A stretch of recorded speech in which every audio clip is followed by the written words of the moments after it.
Are you trying to lose weight and wondering how alcohol affects the process? Should you include alcohol in a weight loss plan? I'm going to answer those questions for you in this video.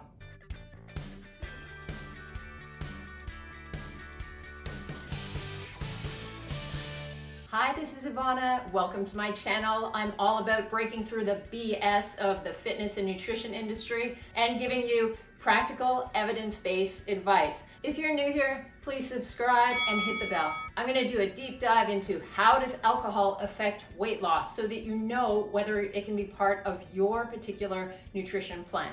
I believe in highly individualized diets, or nutrition plans as I like to call them. So that means that not everybody has to eat exactly the same thing or drink exactly the same thing. It's based on your particular preferences. But I want to give you the information that you need to make those decisions so that you can find a nutrition plan that works for you. And make sure you stick around for the whole video because I'm actually going to take you through the calculations that you need to do if you do want to include alcohol in your program. So that's a little bit of a clue in terms of whether or not you can include alcohol in your weight loss plan. And my answer is absolutely. However, there are so many caveats here, and I'm going to take you through those one by one so that you'll understand whether it can work for you or whether you should be limiting your alcohol intake. If you want to lose weight, then you have to produce a calorie deficit, and liquid calories are easier to consume. So whether that means alcohol itself or alcohol mixed with juices or other things, it's a lot easier to consume that than eating food. So for the same amount of calories, you're going to be able to consume a lot more in liquid form than you would in food form because you have to go through that process of chewing. Liquid calories are something that you want to limit in general when you're on a weight loss plan because they automatically increase your calorie intake. One of the issues with alcohol is that it delays burning of other calories. Your body treats alcohol as a poison, which it essentially is, and that means that it becomes a priority and your body needs to burn off all the alcohol calories before it shifts anything else. So if you're trying to lose fat, then you're going to have a more challenging process because your body needs to burn through all those alcohol calories before it gets to your fat stores. So your body is using either carbohydrates or fat for fuel. And fat burning in particular is delayed when you've consumed alcohol. So that means your body has to work its way through all the alcohol calories before it even attempts the extra body fat that you've got on your body. So you can see how that can be a detriment to weight loss. Alcohol also enhances your appetite, and that's certainly not something you want when you're trying to lose weight. You need to get your appetite under control. The more alcohol you're drinking, the more likely you are to really crave other foods. Now, it all depends on how much you're drinking, of course. The more you drink, the more likely you might be to get into an intoxicated state where things are even a little bit more dicey. Because at that point, you probably care a lot less about what's going on. You may decide to eat things that are not all that healthy, that are high in fat. And again, that fat is more likely to be stored because you're also simultaneously consuming alcohol. So your body is going to wait to burn off all those fatty foods that you're eating until all that alcohol is burned off. So if you're drinking a significant amount of alcohol and then having those fatty foods, you're going to have a much harder time of burning all of that off. Alcohol is also the least satiating nutrient, so it doesn't fill you up. You're consuming these calories, but it doesn't really make you feel full. In fact, it makes you feel kind of empty and that you want to eat more and more. Like I said, it increases your appetite. So other things that kind of go against the process of weight loss. Now, to me, the most important thing is how does the alcohol affect your behavior during and after? So the first one is, are you eating more during the time that you're drinking the alcohol?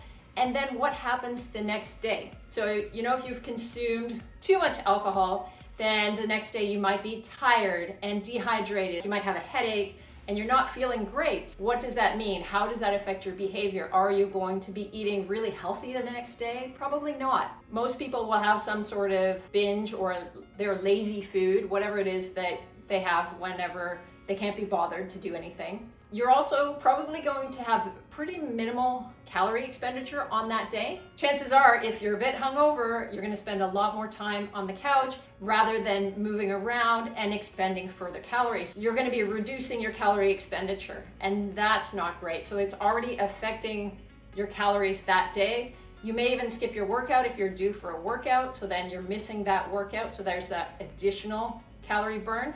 But even just being sedentary on the day after you've been drinking is going to reduce your calorie expenditure. So it's harder for you to get to the point where your body is starting to burn off fat. You're not going to have fat loss if you're in a hypercaloric state. Alcohol lowers your inhibition, so you're more likely to consume things that you wouldn't otherwise. So you're not able to maintain the discipline, if for lack of a better word, because I really don't like nutrition to fall on discipline. It falls more on routines, but you don't have the same kind of control that you might ordinarily have. So lowering your inhibitions is going to change how you eat afterwards. Many people have eating binges the day after drinking, and it's generally things that are really fatty. For me, it used to be eggs and avocado and just a lot of fatty stuff. But a lot of people will head straight to a McDonald's or to some other fast food because they're really tired and can't be bothered, and then they're craving those sort of greasy, salty foods. I know a lot of people are probably telling you that, oh, you can't have alcohol at all if you want to stay lean, if you want to lose weight. It is possible to drink alcohol, but as you've seen, you do need to make adjustments. You need to have this as a well-planned part of your nutrition. So I wanted to take you through some examples so you can figure out how alcohol and the type of alcohol that you enjoy particularly can work into your plan. So I'm going to use MyFitnessPal, which is just a calorie counting app. So this is my current favorite alcohol. This is Corona Extra, and 330 mils is this size. So that's what we're going to look for when we go into MyFitnessPal. I've just brought it up here. So we've got Corona 330. It's right there. So you can see here that that 330 ml bottle has 130 calories and 10 grams of carbs. That's not really even a big deal, right? That's a small drink. And for me, I wouldn't normally have more than 2 of those. So we're talking 260 calories. So for me, in terms of maintaining my leanness, maintaining my weight, I'm totally okay to have those once in a while. I don't have it every day. If you're looking at moderate and healthy consumption of alcohol, then generally it's a 12-ounce beer. So something that's just a little bit bigger than this. 1 of those for women per day, and for men it would be 2 of those. And that would be considered normal, healthy, moderate consumption. If you prefer wine, I've got one here. So 5 ounces of wine, so that's a small glass, would also be the equivalent. That's your standard unit.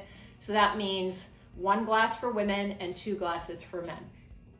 I'm actually going to take a look at that wine as an example as well, so that you can see the calorie intake there. Now, wines can vary a little bit, so whether it's a white wine, a rosé, or a red wine, ideally you're looking up the specific one that you're actually consuming. So in this one, I'm going to have a search for Jackson Triggs, and it's a Cabernet.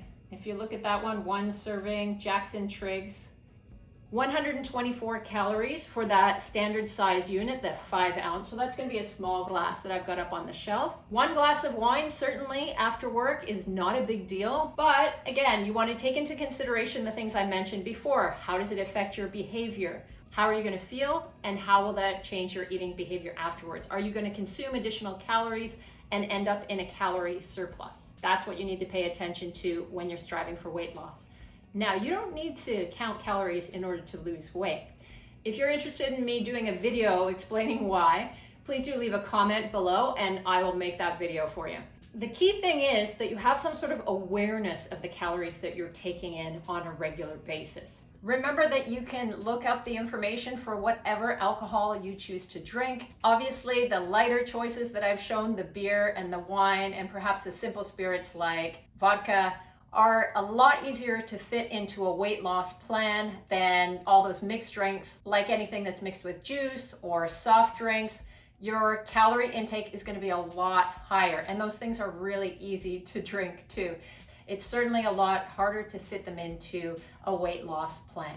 I hope you enjoyed this video today. If you did, please do give me that thumbs up. It really helps my channel to grow. If you want more information about losing weight, check out my website, ivanachapman.com, where you can pick up a copy of my free ebook. Please subscribe, hit that bell, and I'll see you next week.